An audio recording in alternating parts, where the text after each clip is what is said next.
Mechanics in video games. The fundamental aspects of what make a game, well, a game, are quite the tricky little buggers. They require creativity, engagement, consistency, and the ability to be loopable, as well as a complete disregard for your personal life, allegedly. So I've heard. I haven't spoken to someone in weeks, please. And nothing feels better than finding an engaging gameplay loop in a game.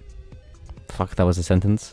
Especially when they're downright simple and fun. Games like Hades, where you enter a room, kill everything in sight, get stronger, and move on to the next room. But instead of just visible damage outputs, they feature visible results. You can genuinely feel the effects, your own strength increasing. Whether your attacks are chaining or massive explosions get caused by your now auto attacks, it's just fun. Or even games like Slay the Spire, where you build your own deck of cards that are given to you randomly as you progress, where you can then draw, plan, and play them. Being able to achieve new and unique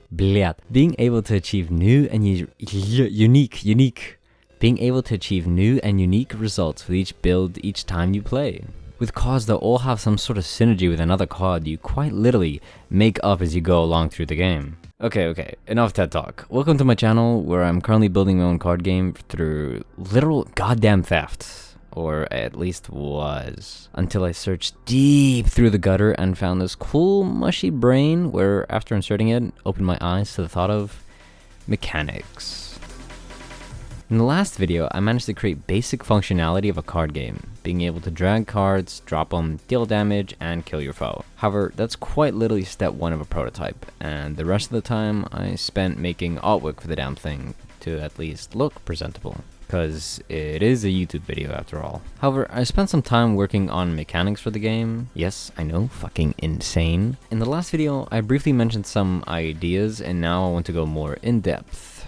And while I'd love to keep on animating stuff and do more art, I really should hold off for now, otherwise I'm gonna keep replacing stuff every 30 minutes or so. Also, animating sucks. Fuck that. I seriously did not think my knowledge of how the human body moves would be so inadequate. Like, how do arms fucking bend? I don't know, clearly. For starters, I wanted to make a new interactive feature to kind of push away from just being a Slay the Spire clone. With that in mind, I started working on an idea to create a new UI interface where you can click on abilities of certain emotions to activate them. But I also didn't want it to seem too gimmicky, so I made it so the abilities you can use show up after playing an emotion card, which, considering you can probably play up to 6 cards in a single turn, seems a little too much, but I'll get into that later. My early concept started with this cool viney looking thing, but it ended up looking quite odd in the game. Mostly because it was more of a unique brush than me matching the art style of the game. Not to mention it looks super gross with colors, so I dropped that design pretty quick. I like the idea of having like a vine / tree branch looking design, so I ended up going with that, and ended up like this.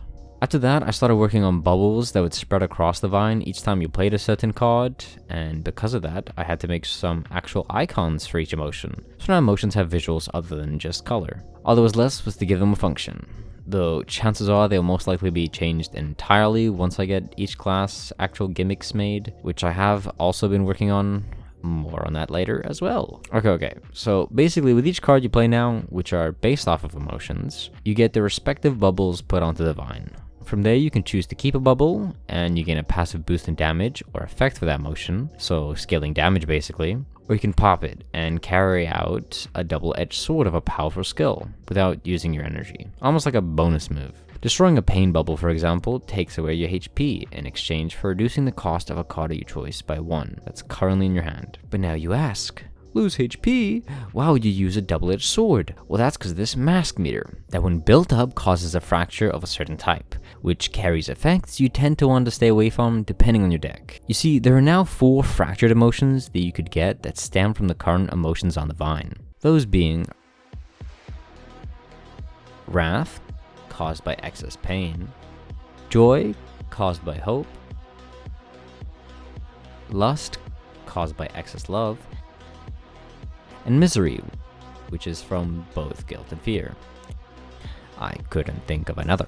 Each fractured emotion has their own unique effects, but the one thing they share is that you do not want to fracture into the wrong emotion while using a different emotional deck. Oh, but what if I only use one emotion in my entire deck? You ask. Well then, fuck you. Stop that. Stop that. The way I plan to bypass that is through synergy. Using the need of wanting to fracture for the peak of your deck's usage, combined with the penalty of not managing your silly willy bubbles. Currently, enemies have a chance to increase your mask meter with no way to stop it. The best counter being to raise it and control it on your own, which can only be done through the use of another deck of emotions. Currently, the best mask raiser being from the love deck, but to counter people using 100% love deck, Lust will have its own fair amount of troubles that come with it, from themes such as obsession, get it? Overuse, aka obsessive love, leading to obsessive lust, leading to your own demise. For now, each bubble does the following. Pain sacrifices health in exchange for lowering the cost of a card in your hand. Love duplicates the next card you'd play and makes it free. Fear gives block in exchange for exhausting a card from your draw pile. Hope draws a card or gives +1 energy depending if you're above 50% HP or below. And Guilt exhausts an echo, which I haven't yet implemented, so don't focus on that too much for now. Now, the current uses of these abilities seem sometimes a tad too broken or too weak, especially considering you get a bubble every single time you play a card, so I added some filler cards to almost slow down the amount of motions you can get per turn, those being neutral cards, which is just a conversion of strikes and defend from Slay the Spire, but shush. Since they are cards that should take up a bunch of your deck, and probably won't be needing rebalancing of any kind, I gave them some art, and they fit right into the black and white aesthetic of the game quite easily. Every new card from now on will also be using this card outline, because the last one was literally a copy from, once again, you guessed it, Slay the motherfucking Spire. Look, it's a cool game, okay? Additionally, I tried animating some attacks just to get a basis of what that's like, since I've never actually tried it before, and that was pretty fun. I also did some for the Watcher, since before he was just kind of standing and looking at you menacingly, and you'd literally just take damage from shitting yourself. I'll continue working on attack ideas a bit later though, once I've got a bit more in the game. After that, I implemented a cool attack name effect on screen each time you play a card, almost like you're announcing your plan of attack to the enemy before you even hit them, like some sort of fucking moron. But luckily, in this case, they don't end up dodging it. And I reworked the mask gauge to make it seem a little more ominous as it builds up, though the art is a little too high definition and it ends up looking kinda out of place. Oh well. Also, I don't know if you've noticed or not, but I added color to the background in an attempt to make the game seem less bland looking, but I don't know if I fuck with it too much. I mean, what's your opinion? Color or no color? Now, one thing I've been holding off on for a while is the actual goddamn cards, which, considering it's a card game, is a little odd, but I also don't want to go in too deep on implementing the class identities and mechanics before I even know which direction I plan to take the game in, cause I ain't got a motherfucking clue. I made a page using Notion, which allows me to write down all the card ideas, so that I can work on balancing each card, as well as be able to see what it needs, or what it's missing. And that's going almost jolly. But considering it's going to be the selling point of the game, I do need to take my actual time with it. The ideas I have right now are that Guilt plays around with exhausted cards, gaining damage and bonuses from it, and using those bonuses to apply a fuck ton of debuffs and damage over time effects on the enemy, basically eroding them away. Pain specializes in sacrificing your own health bar to deal out consistent high damage, with the use of vampiric abilities to regain what you lost. Like a battle between life and death, just dancing on the edge. Fear focusing more on delayed damage, misleading actions, and sabotage. It's less tanky and less strength based, but ends up as a strong deck overall due to its scaling, meaning though it's less consistent, the damage is still high as fuck. Recovery when the enemy gets stronger, and strength when the enemy shows weakness. Like a sucker punch of a fucking deck. Hope will end up being the special Mimi one-shot deck that thrives on grave situations, where the further you're pushed to losing, the bigger the comeback you can make. And Love is still very much a work in progress. I want it to be the most unique out of all 5, while having the most synergy with every emotion, considering it raises the mask bar the most, which is a main feature of the game, so I need it to be utilized. While there are ways of forcing the player, I do want to make it feel like it's more their decision than anything, but we'll just have to see.